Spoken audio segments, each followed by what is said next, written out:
After seeing that god-awful iteration of The Last Airbender that M. Night Shyamalan did, where the whole twist was that nobody wanted to watch it, I was incredibly excited to hear that Netflix was working on a brand new series that had the blessing of the creators. And, huh? They did what? Ah. Okay, folks, so I'm Antonio Ache, and here at Comrom, we freaking love pretty much anything that would have had you considered nerdy or gotten you made fun of in the 90s. So when we hear that there's a new movie or series coming down the pipeline, we're always hopeful, to say the least. One of the biggest points we look for in these new versions is that the creators are as involved as possible. I firmly believe that Stargirl did as well as it did because Jeff Johns was a part of the team behind the show. Could have been trash, wasn't. Finding out that Michael DiMartino and Brian Konietzko are no longer helping to bring The Last Airbender to Netflix, it's broken our hearts more than finding out that Jet wasn't actually going to be fine. He's lying. But we know the show is still happening, so that got us thinking about what we really need to see in order to make sure that this show does better than its live-action predecessor. And we know Netflix has the money and the means to make this awesome.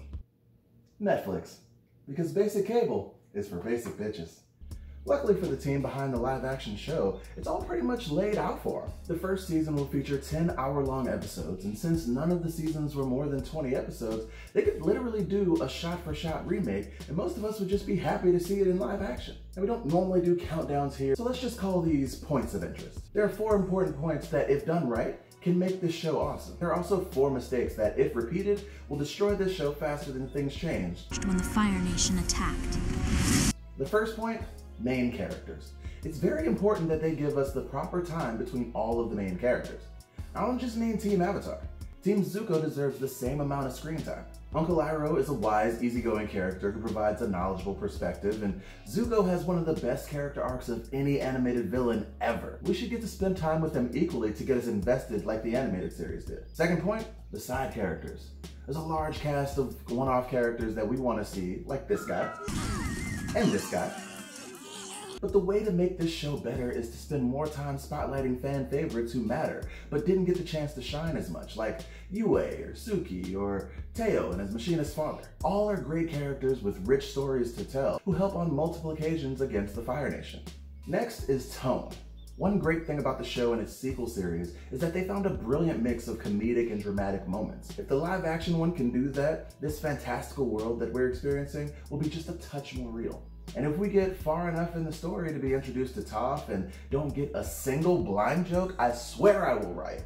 The next point would be the martial arts. The team behind the original did the meticulous work to assign real-world fighting styles to each bending type. Tai Chi for water, Hung Gar for earth, Shaolin Kung Fu for fire, and Bagua for air. They even went as far as to show specific differences inside those styles for certain characters. So boom, hard part done. Just Google them like I did and make sure that your people are appropriately trained. The fight scenes in the show were fluid and fierce and magnificent, and we need that to be shown for benders and non-benders alike. And I swear, in the name of Oma's bastard children, that if we see more of that 8 movements to 1 elemental animation shit that we got in that doofy ass movie, I will cancel my Netflix subscription for the next month.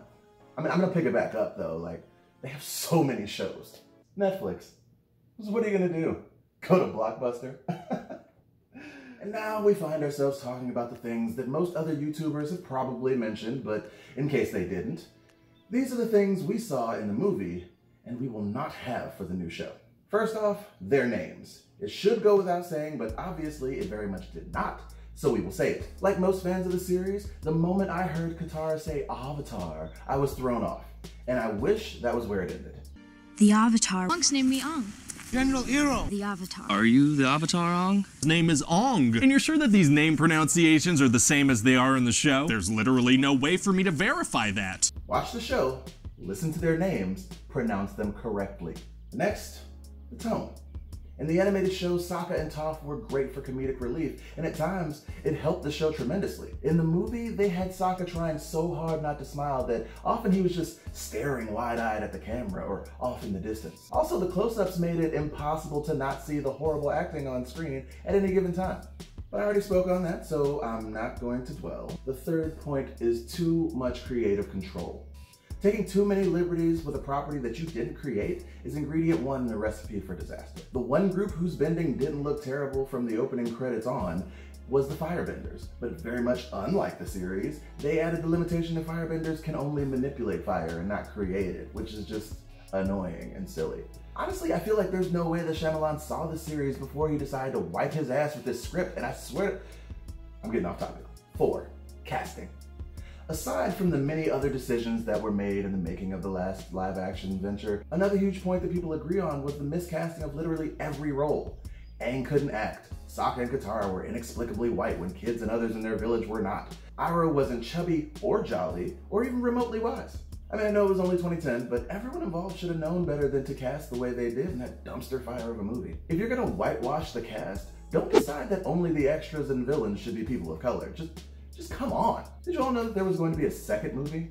Well, you might have, but did you know that in the second movie, we were going to see Azula brought to life by Summer Bishil? Comment below if you think that Queen Margot the Destroyer would have made an awesome Azula. All in all, the creators weren't involved with the other live-action version, and it was palpable. We just ask that you do better, Netflix, and maybe you'll be able to visit this property for more than one outing.